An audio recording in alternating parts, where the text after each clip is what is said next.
Yes, sir, and welcome back to another Dark and Darker mobile video. It's your boy. So today's video is about increasing survivability and overall just navigating high tense situations that you come in, and just basically a few key tips on how to survive a little bit more and die a little bit, less. You feel me? Because we've all been there sometimes, especially when you go into these higher tier modes.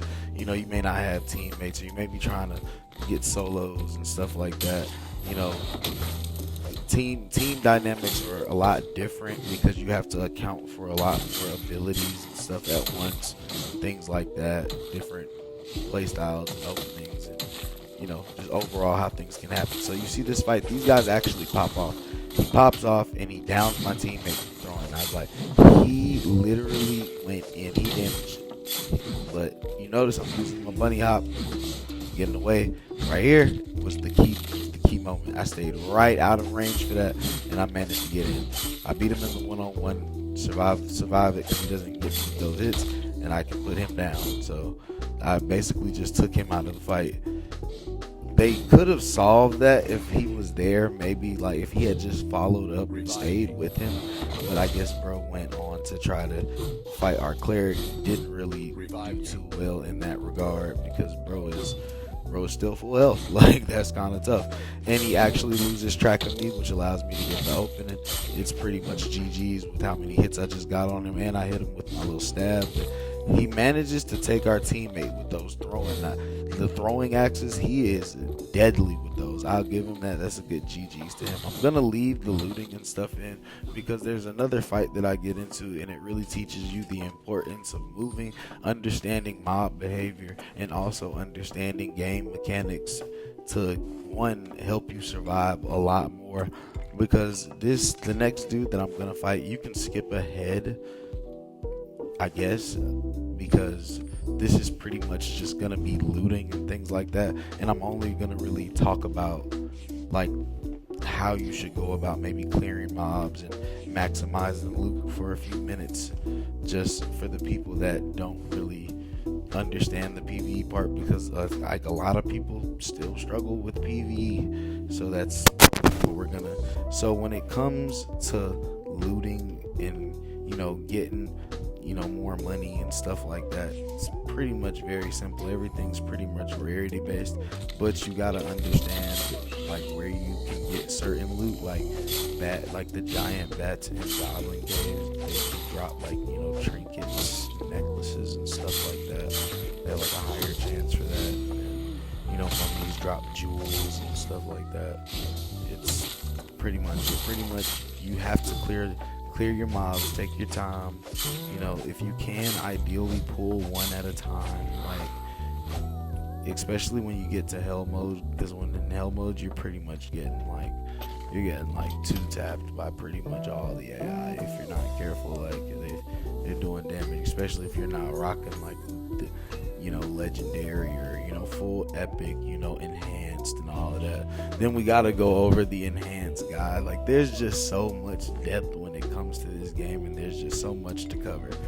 You see, we're not picking up any support. You see, we're dropping the support stuff as we go, taking it out, switching out our loadouts, trying to maximize, everything.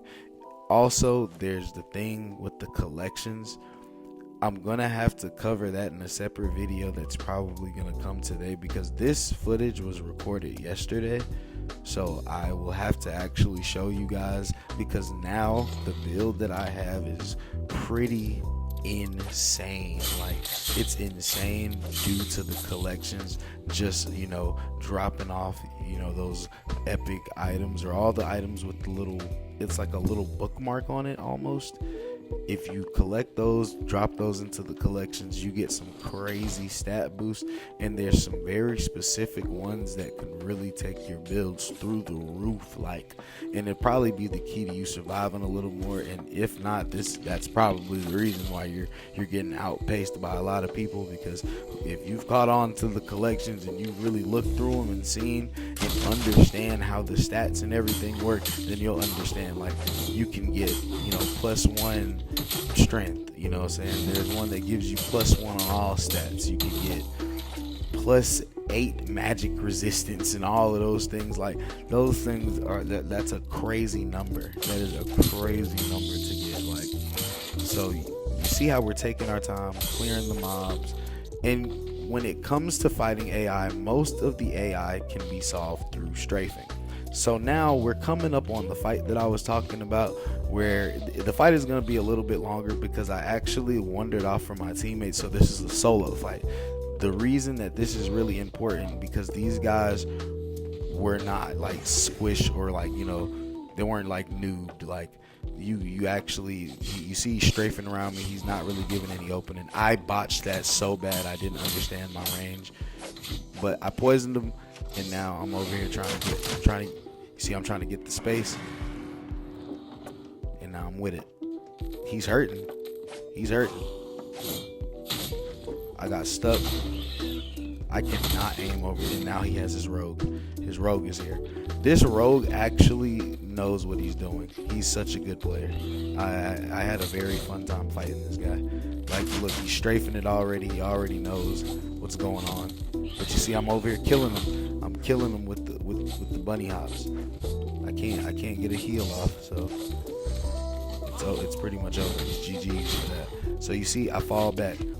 I already know that this guy, as you see, I'm canceling. You can cancel your aim-ins with jumps. If I'm not, I know for rogue you can cancel that. You can also still cancel it. So also knowing when to cancel your projectiles and things like that, knowing just how to use movement to your advantage. As you see, we're using movement. You know, throwables also work to deny space. As you see right now, we're playing a very good game of Ring Around the Rosie. Like, it's whoever gets who's first. I can tell that he does a lot. You know, Rogue will do an incredible. You see right there.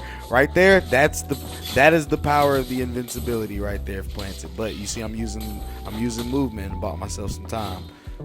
That's a crazy. Like, Rogue got some crazy that bottle throw spam. That was insane. I'm not even gonna hold you. That just kept me alive. I probably would have died. I'm literally messing up right now because I'm just not aware of that trap. I was not aware that was right there. I'm not even gonna hold you. I folded. That right there, the long sword one. Do not let that guy start getting in on you. That dude does damage. I had to back it up, trying to heal. Did you see? Spacing. Just knowing when to space, knowing when to get space, knowing when to back up, understanding.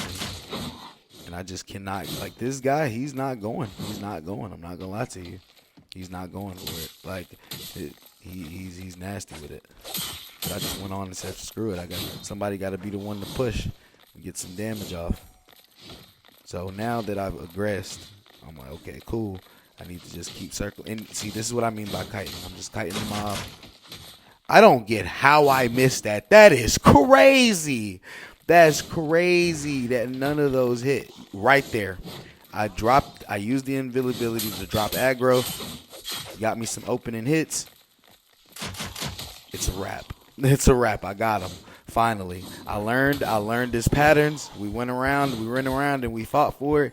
And this is what I mean, like, my double jump allows me to do this, but simply bunny hopping would give you the same effect. You just have to be a lot more careful to not get stuck, like walking into stuff and things like that.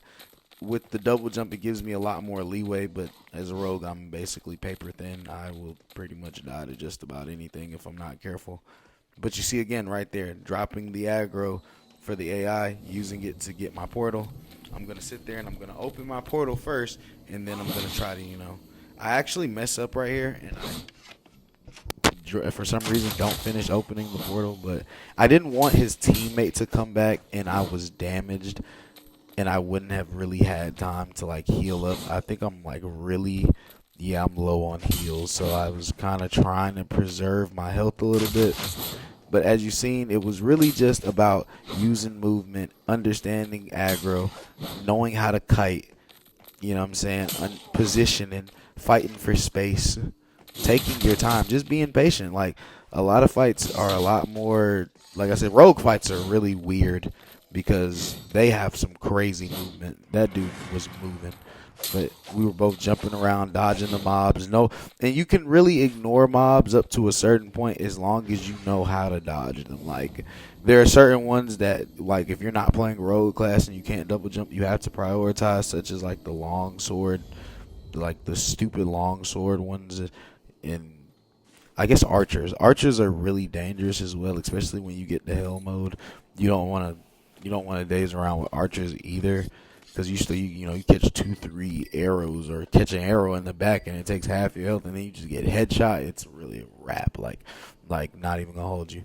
That rogue really put up a good fight, and so I hope that you guys came away with this with like maybe a little bit more understanding, especially like my rogue players. I want to see more rogue movement. I want to see better fights. Catch you in the next one. Peace out. Harder than ever.